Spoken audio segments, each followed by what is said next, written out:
Good morning student. तो जैसा कि आपका class 11th English medium B1 में आपका चैप्टर फर्स्ट परसेंटेज एरर का जितना टॉपिक था क्लियर हो गया था। आज आपका चलने जा रहा है न्यूमेरिकल। तो लेसन फर्स्ट में न्यूमेरिकल देखते हैं कि पहला आपका न्यूमेरिकल क्या कह रहा है।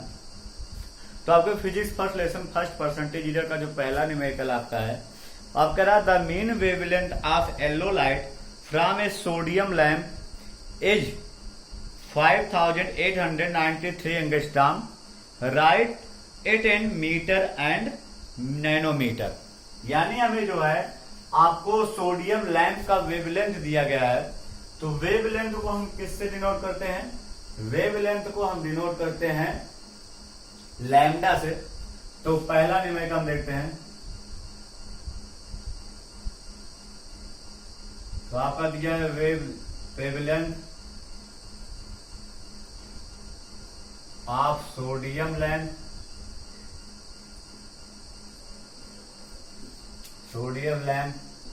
Lambda equal wavelength of sodium lamp lambda equal.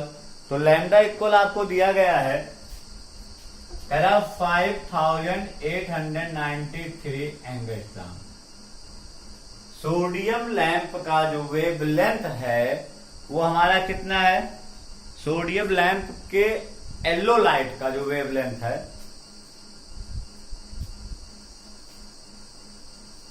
तो यहां पर आपको थोड़ा इधर देखिए,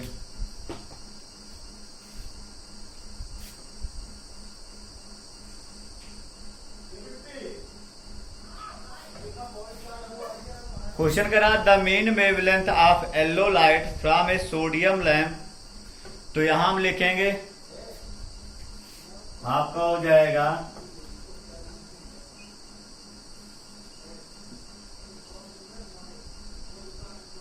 वेवलेंथ ऑफ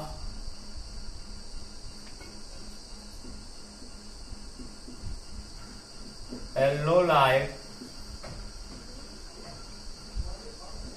फ्रॉम, किसका दिया गया आपको? ए sodium lamp, from a sodium lamp. तो आपका कितना दिया गया है?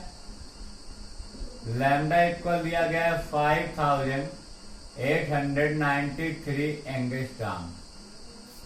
कितना दिया आपका? 5893 एंगस्ट्रॉम। अब हम देखते हैं इसके बाद आगे आपका थोड़ा सा आपका ये दिखाई नहीं दे रहा है।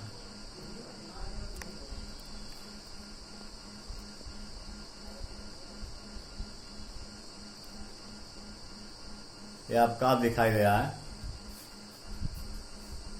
तो उसके बाद क्या कह रहा है? कह रहा है आपसे कि write it in metre and nanometre. हमें इसको किस में चेंज करना? हमें इसको चेंज करना है मीटर में और नैनोमीटर में। तो पहला आंसर हम देखते हैं, हमारा पहला आंसर क्या कह रहा है? हमें इसको चेंज करना है मीटर में। तो आपका लैम्डा इक्वल हो जाएगा 5893 और इनटू, आपको बता दें कि 1 एंगस्ट्रॉम में आपका 10⁻⁻10 मीटर होता है। 1 एंगस्ट्रॉम में कितना मीटर होता है? 1 एंगस्ट्रॉम इक्वल होता है 10⁻10 मीटर। तो यहां पर जब पुट करेंगे तो आपका हो जाएगा, एंगस्ट्रॉम पुट आएंगे तो कितना? 10⁻10 मीटर। अब हम पॉइंट क्या करेंगे? पॉइंट सबसे लास्ट में होता है, इसको 3 डिजिट आगे लाएंगे। तो 5893 इंटू 10⁻7 मीटर, ये हमारा पहला आंसर हो गया। अब उसके बाद हमें किसमें चेंज करना है? हमें इसके बाद चेंज करना आपका नैनोमीटर में। तो चलिए हम नैनोमीटर में चेंज कर देते हैं। तो नैनोमीटर कैसे चेंज करेंगे देखिएगा आप। आपको हम बता दें, यहां लैम्डा इक्वल हो जाएगा 5893 इंटू 10⁻7। आपको यहां बता दें कि 1 मीटर इक्वल होता है 10⁹ नैनोमीटर। 1 मीटर में कितना नैनोमीटर होता है? 10⁻9 नैनोमीटर होता है। तो यहाँ 10⁻9 से मल्टीप्लाई कर देंगे तो यहाँ पावर हम जानते हैं कि हमेशा ऐड होता है, तो +9 - 7 इक्वल +2 हो जाएगा। +2 से 0.2 अंक आपका पीछे रह जाएगा, आपका हो जाएगा 58, यहाँ पर 589.3 नैनोमीटर। तो फिर देख लीजिए आपको येलो लाइट का वेवलेंथ दिया गया था। सोडियम लैंप के लिए येलो लाइट का वेवलेंथ कितना दिया गया था? 5893 एंगस्ट्रॉम। इसको हमें मीटर में चेंज करना था, नैनोमीटर में चेंज करना था। तो 1 एंगस्ट्रॉम इक्वल होता है 10⁻⁻10 मीटर, मीटर में चेंज हो गया। और 1 मीटर इक्वल होता है 10⁻9 नैनोमीटर, तो आपका नैनोमीटर में चेंज हो गया। तो इस प्रकार से आपका पहला न्यूमेरिकल सॉल्व हो गया। अब न्यूमेरिकल नंबर सेकंड हम देखते हैं क्या कह रहा है।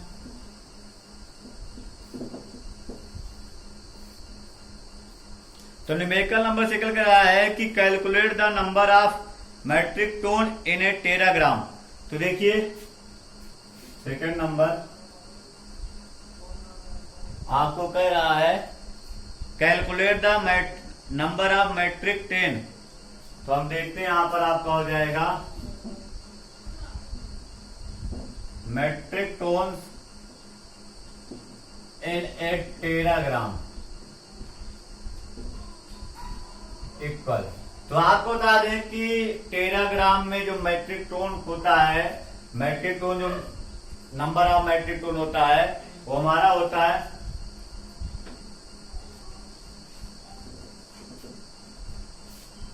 सेकंड नंबर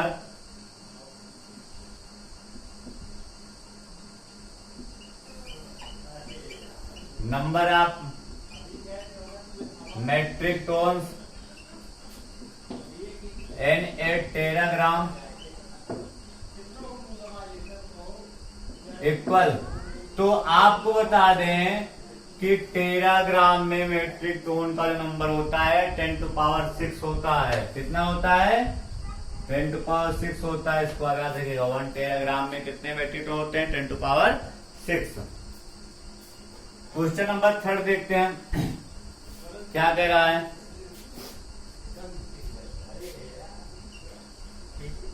तो क्वेश्चन नंबर थर्ड आपसे कह रहा है कि the mass of A proton is 1.67 10⁻27 kg। How many proton would make 1 ग्राम। यानी 1 ग्राम में कितने प्रोटॉनों के पूछ रहा आपसे। तो मास ऑफ प्रोटॉन देखिए यहां पर दिया आपको मास ऑफ ए प्रोटॉन। तो मास ऑफ यानी प्रोटॉन का आपका मास कितना दिया गया है? तो मास ऑफ ए प्रोटॉन आपको दिया गया 1.67 इंटू 10⁻⁻27 kg। और हमसे कह रहा है कि how many proton would make 1 ग्राम। यानी 1 ग्राम में कितने प्रोटॉन होंगे, यही हमसे पूछ रहा है। यानी तो पहले हम सबसे पहले 1 ग्राम, पहले किसमें पूछ रहा है? ग्राम में पूछा है। तो हम इस प्रोटॉन के मास को किसमें चेंज कर दें? ग्राम में चेंज कर दें। तो 1 kg इक्वल क्या होता है? 1 किलोग्राम में 10⁻3 ग्राम होता है। तो आपका हो जाएगा ये।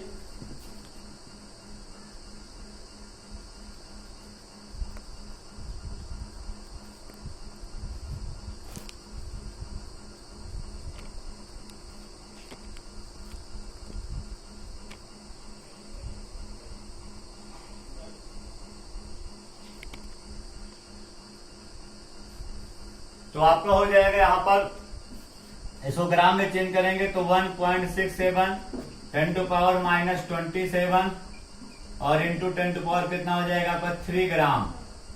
अब हम जानते हैं कि हमेशा पावर ऐड होती है। तो 1.67 इंटू 10 कितना हो जाएगा -24 -27 + 3 = -24 ग्राम।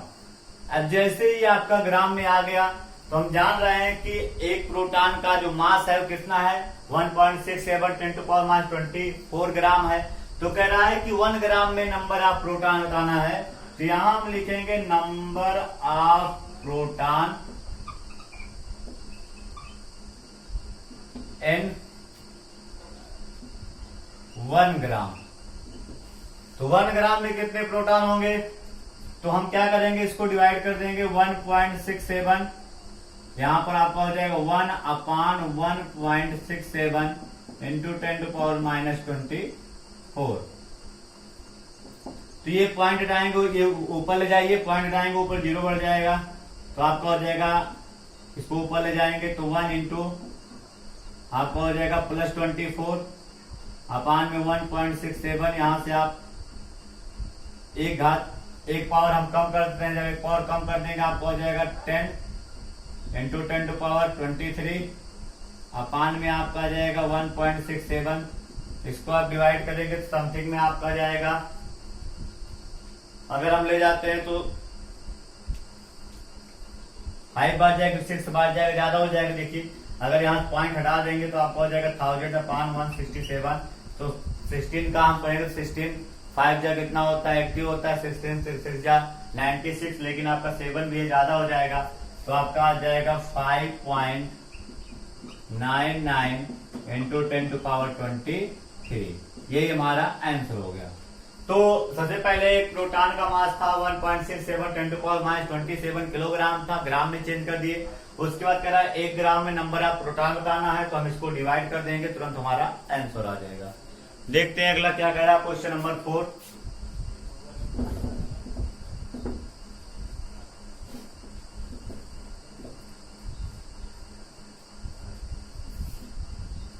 क्वेश्चन नंबर 4 हमसे कह रहा है कि find the number of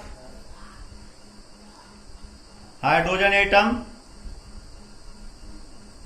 find the number of hydrogen atom to return to obtain 1 kg of hydrogen. Take the mass of one hydrogen atom to be 1 unit, given 1 unit equal 1.66 10⁻27।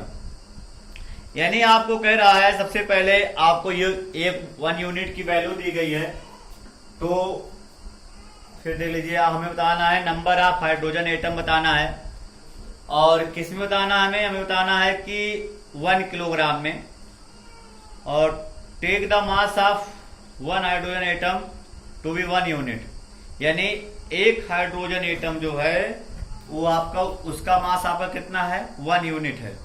तो चलिए पहले देखते हैं हम। सबसे पहले हम लिखेंगे mass of A hydrogen unit, hydrogen atom,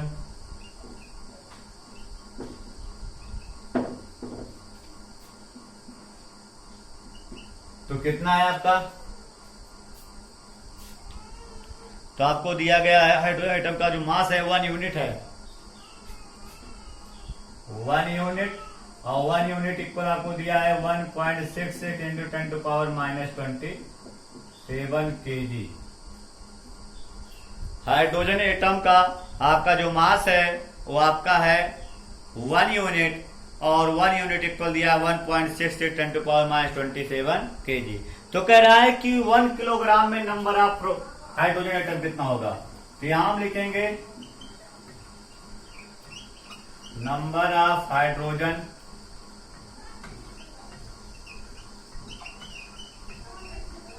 atoms in 1 kilogram equal, तो 1 किलोग्राम में निकालना तो डिवाइड कर देंगे हम, तो 1/1.66 इंटू 10⁻27, यहां से ऊपर ले जाएंगे आपका हो जाएगा, एक पावर कम कर देंगे, 10 इंटू 10⁻26 अपान 1.66। इसको हम डिवाइड करेंगे, फिर हमारा वही लगभग समथिंग में आपका जाएगा 5.99, या इसको हम 6 भी कह सकते हैं, तो 5.99 के 6 कर दीजिए, तो 6 इंटू 10 कितना आ जाएगा आपका 26। यही हमारा क्या हो गया, आंसर हो गया। तो इस प्रकार से आप किसी भी क्वेश्चन को सॉल्व कर सकते हैं।